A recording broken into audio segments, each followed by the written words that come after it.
بالله من الشيطان الرجيم. بسم الله الرحمن الرحيم.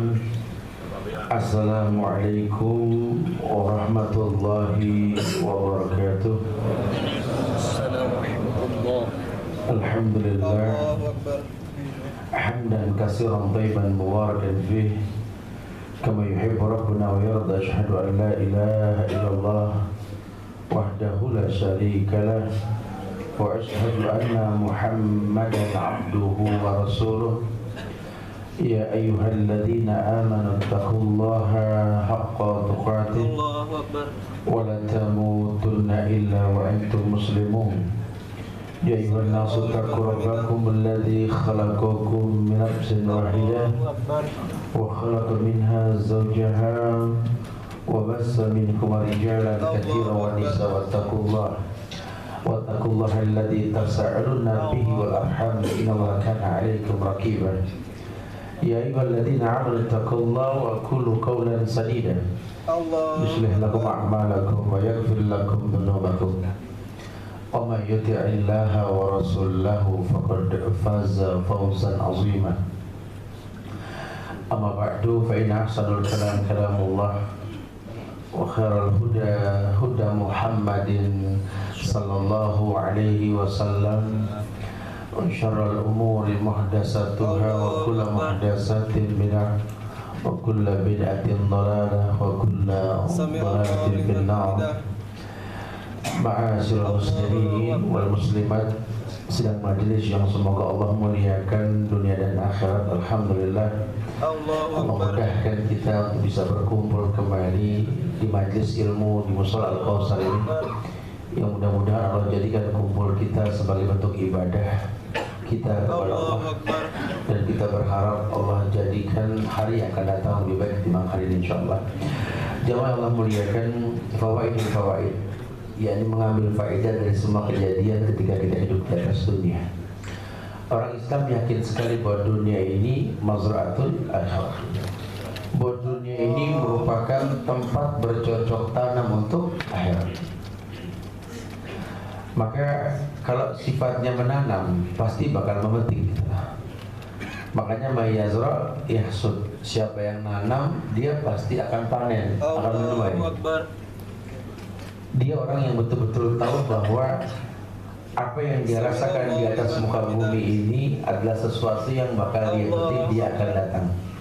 Sehingga di Quran dijelaskan walal akhiratu khairul laka minal dunya.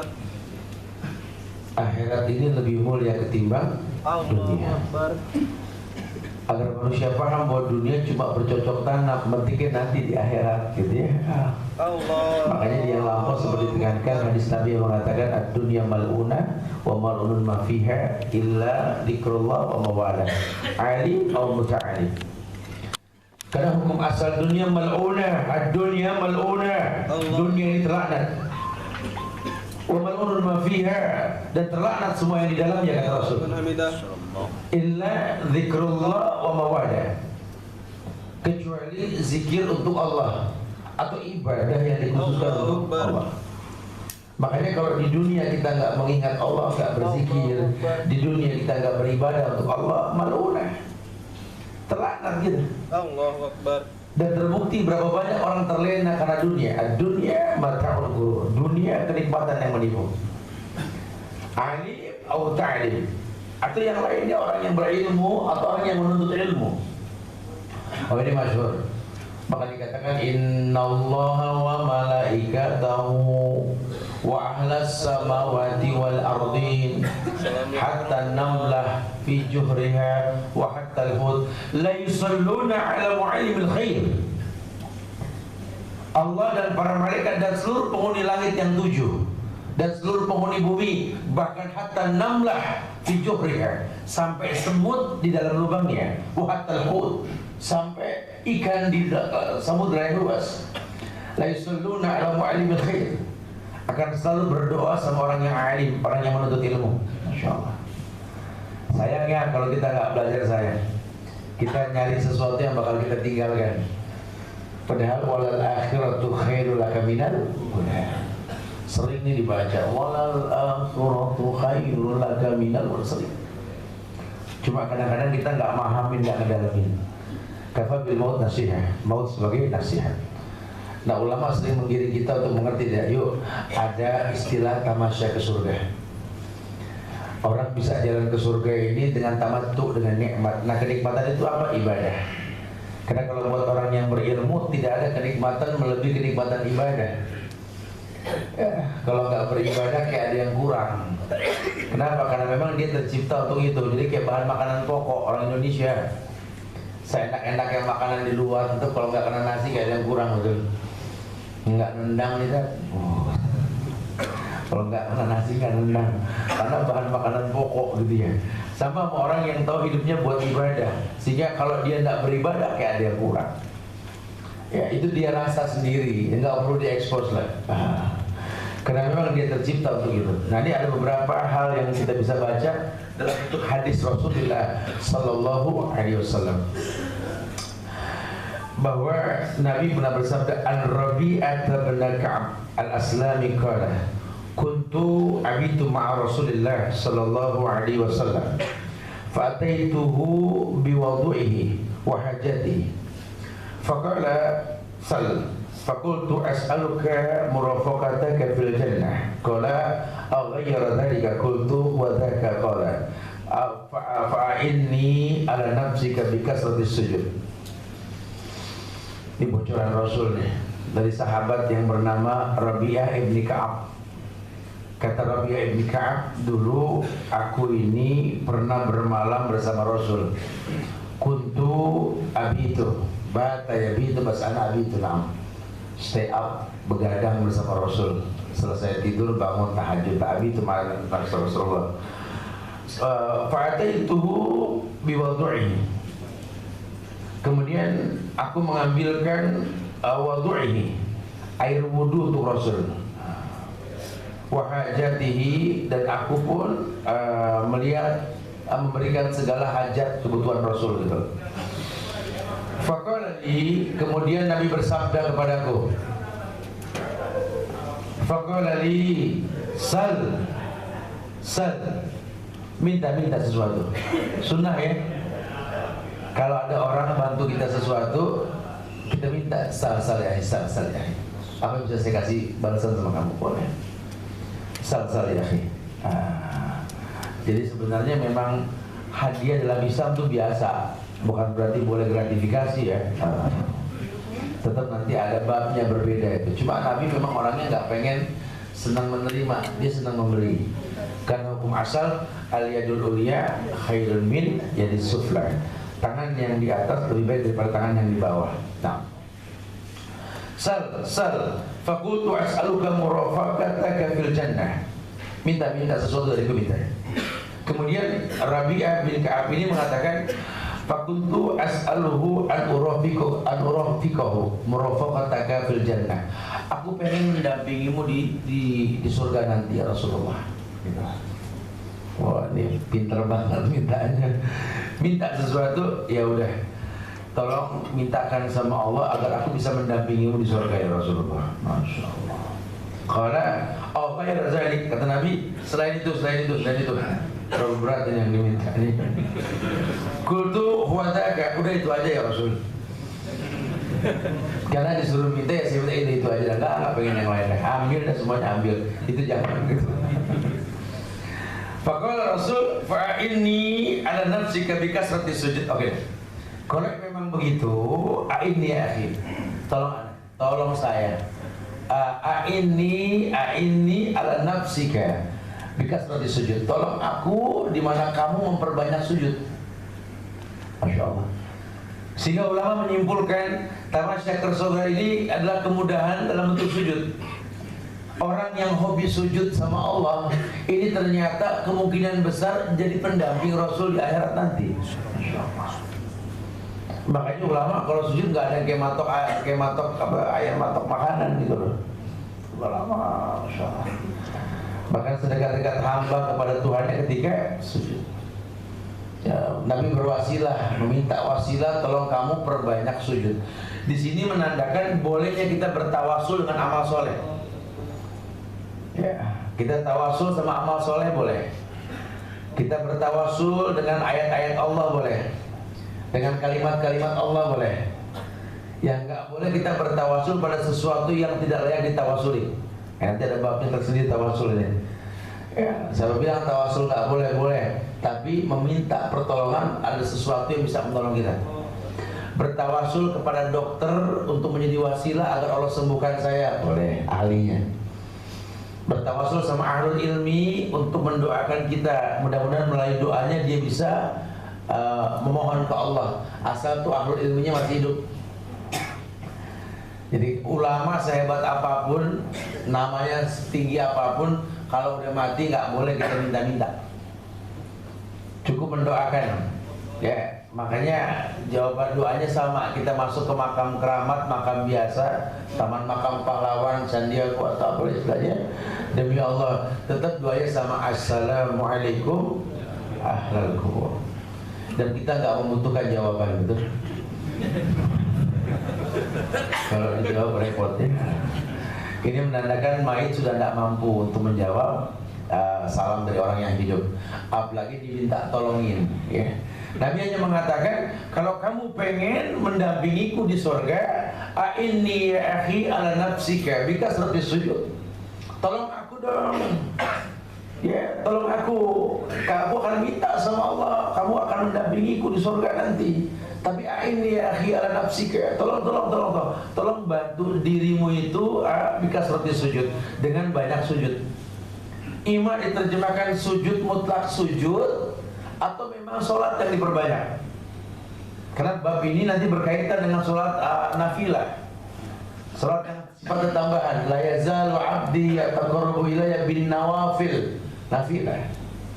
Tidaklah seorang hamba menghiasi yang wajibnya dengan nafilah, qobliyah, ba'diyah gitu ya, atau apa yang wajib dengan yang sunnah, hatta uhibbahu, ini yang mendatangkan cintaku, kata Allah.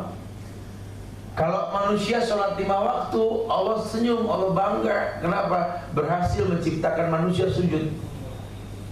Tapi cintanya Allah itu bukan ketika yang wajib gugur kita lakukan, ketika kita menjaga yang wajib dengan yang sunnah. Itu cintanya Allah.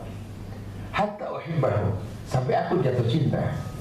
Nah, mendatangkan cintanya Allah ini menjaga perintah, menghiasi yang perintah dengan yang wajib.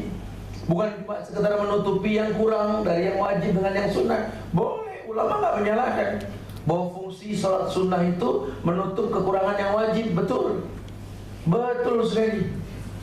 Tapi kalau ulama lebih dari itu, kenapa? Karena sifat hati yang sehat, sifat hati yang sehat. Ibnu Rajab dalam kitab Tazkiyatun Nafs, beliau mengatakan sifat orang yang hatinya sehat sibuk mengkritisi kewajiban yang kurang, untuk tidak mengulang yang akan datang. Bukan cuma menghiasi yang, bukan cuma sekedar menutupi yang kurang dengan yang sunnah, bukan. Walaupun baik. Hatta uhibbahu la yazalu 'abdi yataqarrabu ilayya bin nawafil. Taqarrub, dia dekatkan dirinya ke aku dengan yang sunnah. Wajib sudah, cuma sunnah ini dia tambah sengaja karena dicontohkan. Dan ini yang Rasulullah lakukan, sehingga beliau dibangkitkan, dibawa beliau ke surga. Yang pertama kali beliau lakukan ketika masuk surga, sujud. Apa kata malaikat Ridwan menunggu surga? Saat sekarang bukan saatnya sujud ya Muhammad. Fa inni uhibbuha, aku mencintai sujud. Masya Allah. Nah, kita tinggal nyontoh doang susah amat ya. Tinggal perbanyak sujud, nggak sempet meeting. Allah tahu dari mana. Nggak ada dispensasi, nggak ada. Yang ada dispensasi orang sakit sama mayit, betul nggak? Orang hidup nggak ada dispensasi. Masalahnya jarak juga. Sholat di mana kita berada? Buat sebuah tradisi, ju'ilal ardu li ummati masjidan, dijadikan bumi ini untuk umatku masjid. Kita nggak mungkin dong ke Istiqlal karena mungkin timingnya nggak memungkinkan. Bikin sholat. Agak jauh juga karena hujan. Shallu fi buyutikum ya akhi. Sholat di tempat kamu kalau hujan. Nggak ada halangan. Atau berilmu sebelum beramal, ditarikkan, diulurkan, namanya takdim, namanya takhir. Tidak ada alasan, tidak. Sangat disayangkan sekali. Kenapa? Karena kemuliaan manusia ya dengan sholat. Dengan sholat, harga diri seorang muslim ya sholat. Sehingga kalau orang Islam nggak sholat, dia nggak punya harga diri namanya. Kebayang tidak, pengen sebuah hal yang baik tanpa harga diri, ya nggak bisa. Nggak ada. Ini sama juga sama anak pengen ujian nyontek, pengen masuk surga tanpa kebenaran, ya nggak bisa. Nggak ada bahasa agama begitu, tidak ada. Memahami kemuliaan yang memang ditawarkan. Kemudian hadis lain yang mengatakan An Sauban radhiyallahu anhu yukhbiru annahu sa'ala Nabi sallallahu alaihi wasallam an amalin yudkhiluhul jannah. Faqala alayka bi kasratis sujudi lillah fa innaka la tasjudu lillahi sajada illa rafa'aka Allahu biha darajatan wa hatta anka biha khatiyah. Masyaallah. Ini hikmah sujud yang lain nih dari Sauban. An Sauban radhiyallahu anhu. Sahabat-sahabat Nabi ini banyak meriwayatkan hadis yang betul-betul memang mereka pakai sendiri. An Sauban radhiyallahu anhu, sahabat pernah mengatakan annahu yukhbiru sa'ala Nabi sallallahu alaihi wasallam, dia mengabarkan sengaja tentang pernah bertanya ke Rasul an amali yudkhiluhul jannah, tentang amalan yang bisa memasukkan dirinya Sauban ini ke surga. Dia tanya ke Rasul langsung. Faqala Nabi sallallahu alaihi wasallam alaika bi kasratis sujudi lillah, hendaklah kamu perbanyak sujud untuk Allah. Ya, jadi sujudnya buat Allah, hormat, patuh itu buat Allah, bukan buat manusia. Ini kita kayak menerima tamu, sujud, nurut sama orang, sholat kagak, sama juga bohong. Kalau menunduk, nurut ya cuma sama Allah. Fa innaka la tasjudu lillahi sajadatan, tidaklah engkau melakukan sekali saja sujud buat Allah, illa kecuali Allah akan bayar dengan apa? Rafa'akallahu biha darajah, Allah akan angkat kepada kamu satu derajat sekali sujud. Wa hattu anka khati'ataka, dan Allah hilangkan satu dosa darimu. Masyaallah, ya. Ini kan kabar gembira, bertamasya kita ke surga. Kalau sudah tahu begitu, ya kenapa kita nggak perbanyak? Ternyata dosa itu hilang karena banyak sujud. Derajat kita terangkat karena banyak sujud. Nggak perlu kita nyogok atau dibikin apalah di tempat kita kerja supaya dipandang hebat. Banyak sujud, ya, banyak sholat, wibawa datang dengan sendirinya. Karena makin kita merendah di hadapan Allah, makin Allah angkat derajat kita di hadapan manusia. Manfaatnya jelas sekali. Ma min 'abdin yasjudu lillahi sajadatan illa kataballahu lahu biha hasanah wa maha anhu biha sayyi'ah wa rafa'a lahu biha darajatan fastaksiru minas sujud. Ma min 'abdin, tidaklah seorang hamba, tapi hamba ya, syaratnya hamba, bukan orang yang enggak jelas kehambaannya. Ma min 'abdin, tidaklah seorang hamba. Siapa sih hamba? Dia sadar dirinya tercipta untuk ibadah. Maka dari semua ibadah yang paling dia suka ya salah satu sujud. Ma min 'abdin yasjudu lillahi sajadah, karena tidaklah seorang hamba Allah bersujud sekali sujud karena Allah, illa kataballahu biha hasanatan, Allah pastikan satu kebaikan tercatat untuknya. Wa maha anhu biha sayyi'ah, Allah akan hilangkan keburukan darinya. Wa rafa'a lahu biha darajah, Allah angkat derajatnya di mata manusia. Fastaksiru minas sujud, kalimatnya fastaksiru bukan wastaksiru. Nah kalau sudah tahu begitu, fastaksir ya bukan wastaksir. Dan makanya bukan begitu, pas langsung deh sujud. Udah tahu begitu jangan ditunda. Kalau perlu intizar, menanti waktu azan. Kita nggak ada halangan kalau kita stay kok. Tahu jam-jam azan 10 menit sebelum azan tunggu. Ya. Kalau rumah ya memang ada yang sunnah mengatakan afdhalus sholatul mar'i fi baiti ilal maktubah. Sebaik-baik sholat seseorang itu di rumah, kecuali yang wajib di masjid. Makanya sholat sunnah di masjid itu tidak akan pernah mengalahkan pahala sholat sunnah di rumah. Ini sahabat-sahabat Nabi ini mereka menanti azan ketika di rumah. Menandakan apa? rumah mereka dekat masjid. Oh, dulu zaman-zaman dulu tanah dekat masjid, waduh, VIP mahal. Dekat ruko sama pasar mahal betul ya. Makin jauh dari tempat ibadah tuh makin mahal. Dulu tidak, justru dekat masjid itu mahal. Sampai sahabat mohon, ya Rasulullah, aku terlambat terus ke masjid karena jauhnya tempatku. Izinkan aku pindah di samping tempat ibadahmu. Kata Nabi, bersyukurlah dengan yang kau miliki, ya. Mudah-mudahan tempatmu yang jauh itu, langkah yang kau pakai untuk melangkah menuju masjidku ini, kaki kanan diangkat ke atas, diangkat satu dosa.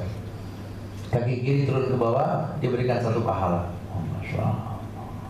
Udah masuk aja muter-muter, biar entengan kan. Ya, ini cuma mengabarkan bahwa ayo bismillah. Kalau sudah tahu begitu nih, ternyata memang rumah yang dekat tempat ibadah itu betul-betul mahal nilainya. Kenapa? Karena dirinya tercipta untuk ibadah. Tidak ada penghalang, sama dengan pekerjaan. Pertahankan pekerjaan yang membuat kita dekat sama Allah. Jangan kita sia-siakan, karena ukurannya ibadah. Allah nggak peduli siapapun kita, bagaimanapun keadaannya. Kalau azan berkumandang, sholli ya, salat. Harga diri seorang muslim ya salat.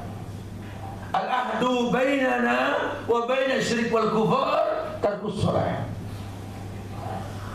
Yang membedakan antara kita dengan kafir musyrik ya salat. Salat ini menjaga kemuliaan yang lainnya. Karena kita tercipta untuk itu. Kalau sudah begitu namanya abdun. Makanya bahasanya ma min abdin. Bahasanya ya ibadi, ya Abdullah, ya ibadi, la ataitani bi qurabil ardi khataya thumma lakitani la tusriku bi syai'an la ataituka maghfiratan mislaha. Oh, Masya Allah. Keuntungan seorang hamba itu banyak. Ya, salah satunya dirontokin dosa. Kau seret dosamu seluas langit dan bumi. Kalau kau seorang hamba memohon ampun kepada Tuhanmu tanpa ada kesyirikan dalam kehidupanmu, ya, dosa mau udah pasti, orang nggak ada yang maksum. Suka salah paham nih orang. Belajar agama, nuntut ilmu, oh udah sih, udah belajar lama kan, udah nggak berdosa.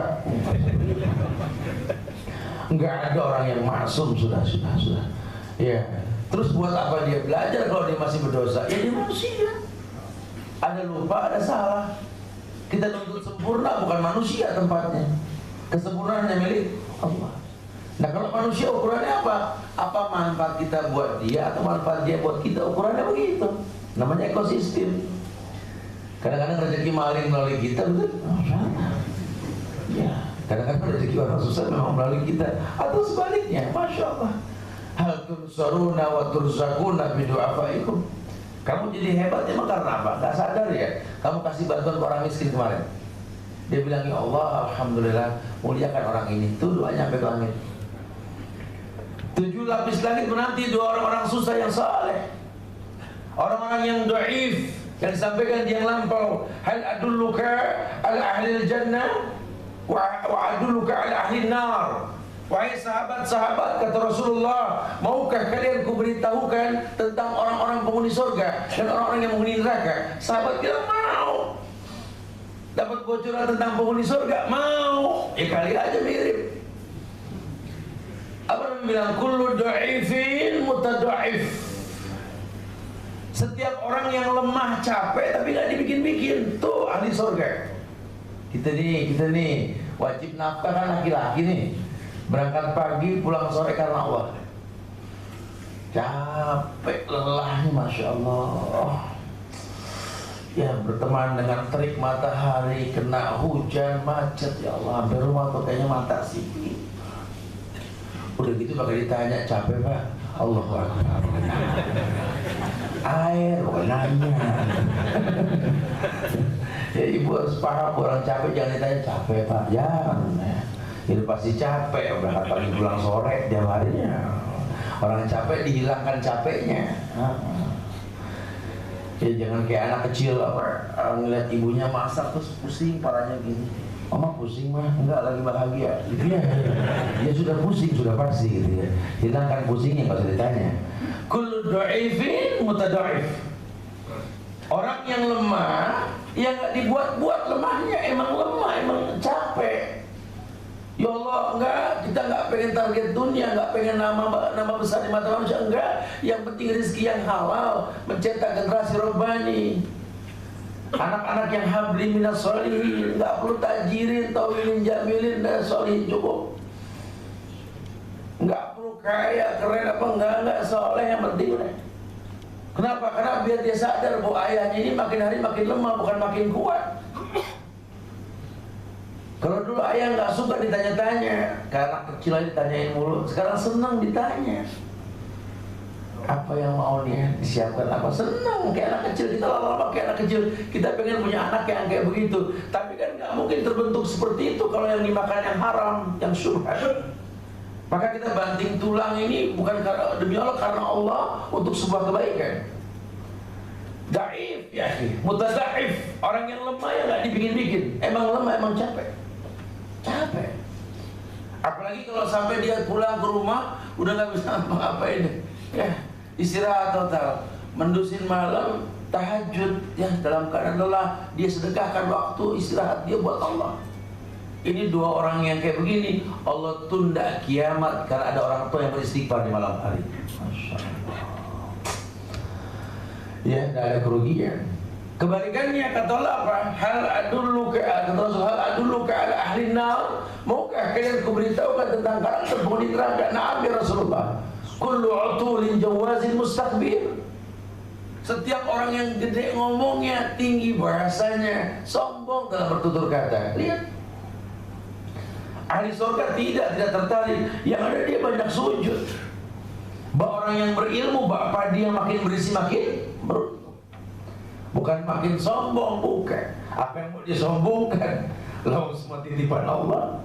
Sehingga mungkin dia sukses di mata manusia, malam dia menangis.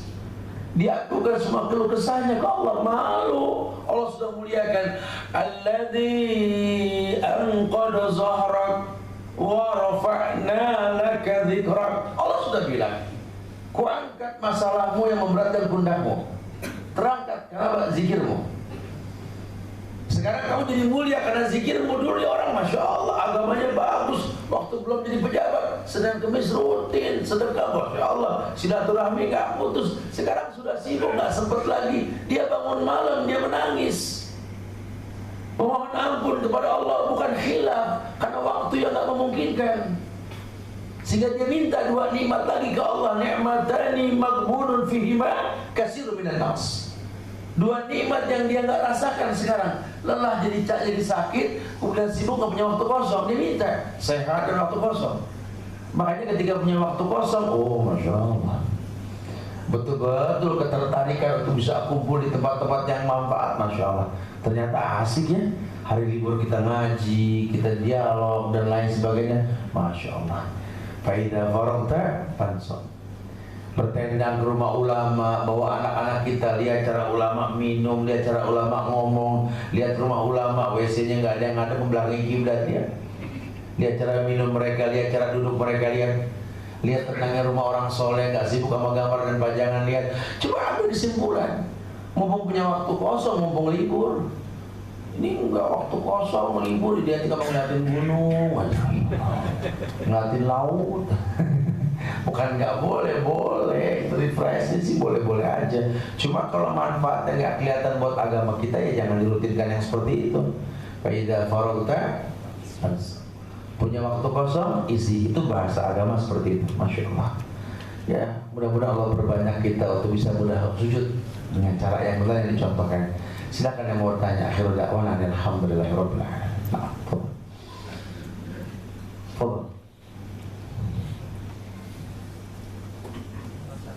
Assalamualaikum warahmatullahi wabarakatuh. Waalaikumsalam warahmatullahi.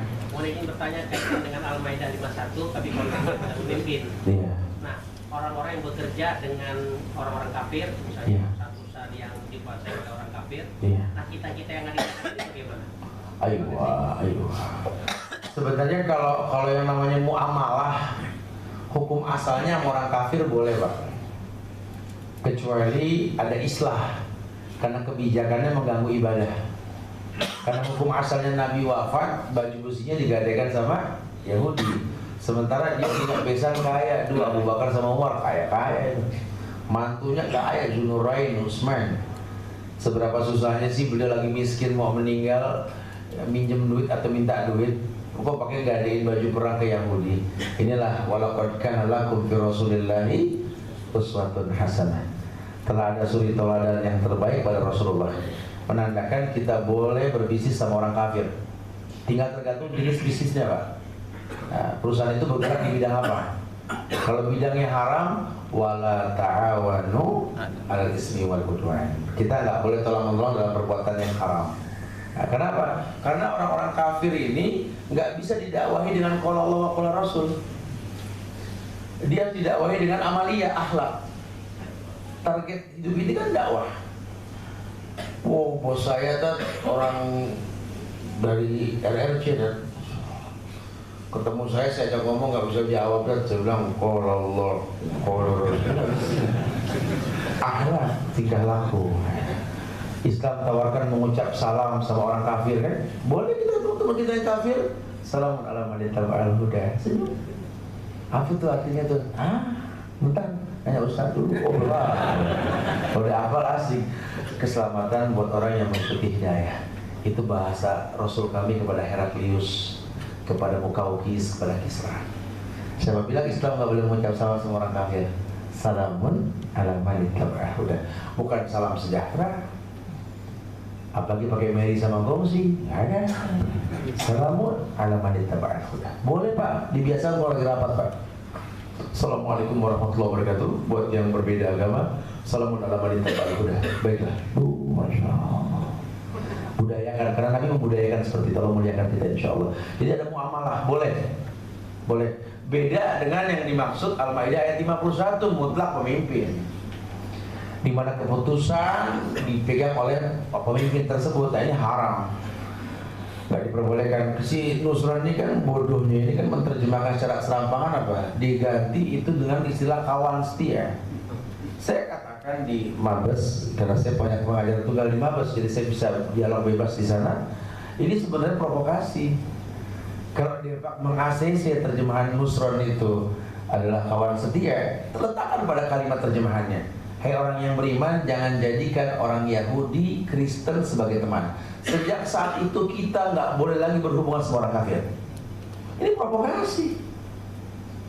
Islam betul-betul menawarkan kebaikan buat bangsa ini. Ya, jadi hati-hati nih, tumpang tindih di masalah di negeri kita ini. Nah, ya, kalau kita nggak berilmu, kita nggak sering-sering dialog. Sebenarnya alhamdulillah, yang pada datang di Al-Ittihad tempat itu, kita dialog sama rider senusantara, anak bangsa tuh kumpul ribuan manusia. Alhamdulillah. Lurus bahasannya bahwa kita menginginkan yang terbaik buat negeri ini. Sehingga kalau ada provokasi merusak negeri ini, ya kita harus debat dengan bahasa yang hikmah. Idfa' billati hiya ahsan. Wallahu a'lam. Nah, Allah kita. Ayo, Assalamualaikum. Masalah malam tahajud. Iya. Iya. Apakah kita bisa melaksanakan sholat tahajud antara kita Witir tidak diterjemahkan menutup. Witir itu ganjil artinya Pak. Al-witru, Allahul witr. Allah ganjil. Jadi ganjil 1, 3, 5, 7 ganjil. Jadi kalau sholat witir itu Abu Bakar melakukan sholat witir sebelum tidur karena khawatir nggak bangun. Nah, bukan ba'da isya. Kita suka salah paham nih. Ya habis isya, dia terus witir. Dia tinggal nonton. Oh nggak begitu. Tapi yang dibilang witir sebelum tidur udah ngantuk Pak. Khawatir nggak bangun. Nah, dia witir, nanti bangun tinggal tahajud. Ya, kalau Umar nanti pada tahajud karena dia yakin bangun, gitu ya. Wallahu a'lam. Boleh witir sebelum tidur boleh. Kalau memang khawatir nggak bangun. Perlu dipahami juga, kalau kita bicara tahajud pasca Ramadan atau taraweh, minimal 11, maksimal nggak terhingga. Witir ganjil. Tapi kalau yang namanya tahajud di luar tarawih, di luar Ramadan, ini ulama nggak menyalahkan. Hukum asalnya sholatul lail masna. Jadi antum bangun malam wudu 2 rakaat, tahajud 1 witir cukup. Karena dua-duanya. Atau mau lebih banyak silakan. Jadi biasakan seperti itu. Wallahu a'lam. Apa? Ada lagi tanya apa? Ayo nama tuh. Bagaimana kalau misalkan orang-orang muslim yang minoritas tinggal di daerah negara-negara besar kafir, Iya. apakah boleh memilih atau tidak? Memilih. Calon pemimpin, sedangkan calon pemimpin itu kafir juga. Ayo, nanti kita masuk bab fikih itu Pak. Memang konsekuensi salah satu bentuk sunnah untuk meninggalkan negeri kafir yang memimpin kafir untuk orang Islam. Tapi kalau memang dia tidak bisa keluar dari tempat tersebut, ada istilah itu memilih sesuatu yang lebih rendah resikonya. Karena kalau hukum asalnya memilih, pemimpin dipilih namanya usul.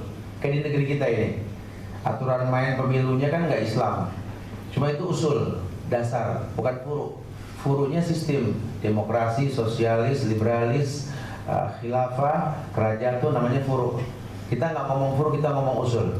Karena masalahnya kayak di Jakarta ini, kita nggak milih, pasti ada yang terpilih Pak. Itu usul, dasar namanya. Nah sehingga di sini disunahkan kita memilih. Kenapa? Karena kalau enggak, yang terangkat orang lain yang memilih. Gitu hukum asalnya begitu. Tapi Islam tidak haramkan kalau Anda nggak mau memilih, cuma Anda telah membuka peluang kerusakan. Nah, gitu bahasanya.